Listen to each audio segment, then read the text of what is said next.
करने वाली बात है, क्योंकि सर्विस के दौरान जब हम इस प्रकार के आंदोलनों में जाते थे तो वो जो घर बैठे लोग हैं वो ये कहते थे कि जो इनको मिलेगा वो हमारे को भी मिल जाएगा।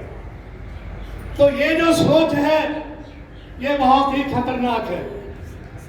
आप यहाँ पर आए हो, आपकी जितनी भी प्रशंसा की जाए उतनी कम है, क्योंकि आपको ये बात जो हम यहाँ पर कह रहे हैं ये उन लोगों को कही जा रही है जो घर बैठे हैं। साथियों, आपके साथ हरियाणा सरकार ने कितना मजाक किया। हमारी मांग ये थी कि हरियाणा का अपना अलग वेतन आयोग हो, लेकिन सरकार ने क्या किया,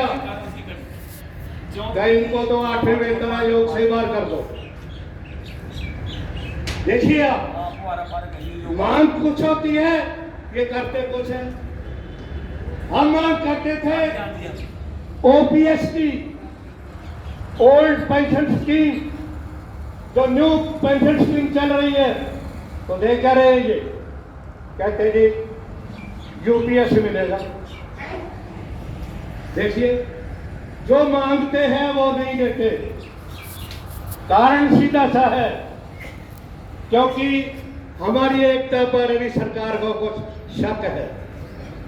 आप देखिए, किसान आंदोलन आपने देखा है, दिल्ली बॉर्डर पर 13 महीने तक 750 किसानों ने शहादत दी। किसान कह रहे थे हमारे को नहीं चाहिए, सरकार कहती है तुम्हारे फायदे का है, तुम्हारे फायदे का। अरे पूछा जाता है क्या फायदा है, बस तुम्हारे फायदे का है, पूछने की जरूरत नहीं। मोदी जो है जो नियम लागू करते हैं वापस नहीं लेता, तो किसानों ने ये दिखा दिया कि मोदी को ठोक कर चाटना पड़ा। इतिहास के अंदर कभी ऐसा नहीं हुआ, ऐसा कभी नहीं हुआ कि कोई ऑर्डिनेंस पास हो जाए लोकसभा के अंदर और उसको जो है फिर वापस लेना पड़े। ये जो सरकारी दल्ले हैं, ये जो भगत है, अंध भगत, ये लोग वही भाषा बोलते हैं जो मोदी बोलता है। साथियों, एक आंदोलन आपने किसानों का पंजाब बॉर्डर पर भी देखा है, क्या रिजल्ट निकला उसका, घर बैठा दिए। ये स्थिति हमारी है साथियों। ये जो यहाँ साथी बैठे हैं, ये अगर दिल से प्रयास करे तो एक एक आदमी 50-50 आदमियों को साथ जोड़ सकता है। लेकिन वो साथी, मैं तो ज्यादा फोकस उन पर ही दूंगा जो यहाँ पर नहीं आए। जब हम मेंबरशिप के लिए जाते हैं, क्या क्या मांगते हो तुम? सारा कुछ तो दे रही है सरकार। इधर बैठिए। अरे साथियों, डूब कर मर जाओ, बीच में चले जाओ। ये केवल पेंशन बढ़ाने का प्रोग्राम नहीं है, ये आने वाली जनरेशन को सुरक्षित रखने का है। एक बहन जी हमारे बीच आई है, करनाल के अंदर तो अनेक रिटायर्ड महिलाएं हैं, लेकिन ये महिला देखिए आपके बीच आई है। हम सब इनका हार्दिक अभिनंदन और स्वागत करते हैं। इस पॉइंट पर मैं आने वाला था कि क्या केवल आदमी ही रिटायर हो रहे हैं, औरतें रिटायर नहीं हो रही। और उस मेरी बात से पहले एक हमारे सीनियर सिटीजन यहाँ पर आकर बैठी है। साथियों, वो लोग कहते क्या मांगते हो सरकार से? अरे पेंशन सुरक्षित रखोगे कि नहीं रखोगे? पेंशन नहीं, पेंशन सरकार खत्म नहीं कर सकती। अगर ये कर दी फिर क्या करोगे? मैं ये कहता हूं कि अगर ये पेंशन खत्म कर दी, जिस लाइन पर सरकार चल रही है, तो फिर आपके पास क्या हथियार है? ऐसा हो ही नहीं सकता जी।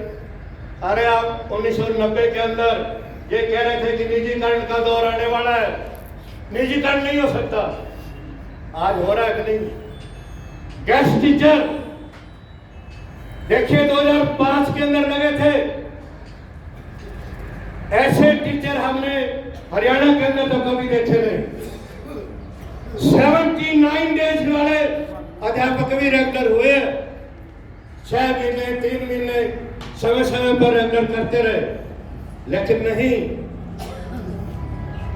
अब ये कहते हैं कि हमने आपकी 58 साल तक सर्विस की गारंटी दे दी है।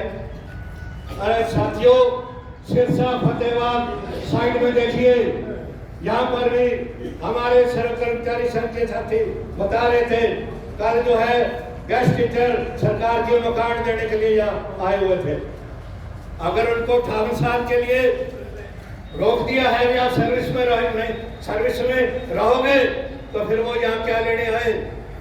फतेहाबाद सिरसा साइड के वहां पर रोज धरने प्रदर्शन हो रहे हैं। उन लोगों को घरों में बिठा दिया है जो जिन लोगों को कहते थे कि हमने आपको 58 साल की सर्विस पक्की कर दी है। तो इस सर्विस की, इस सरकार की बहुत घटिया सोच है।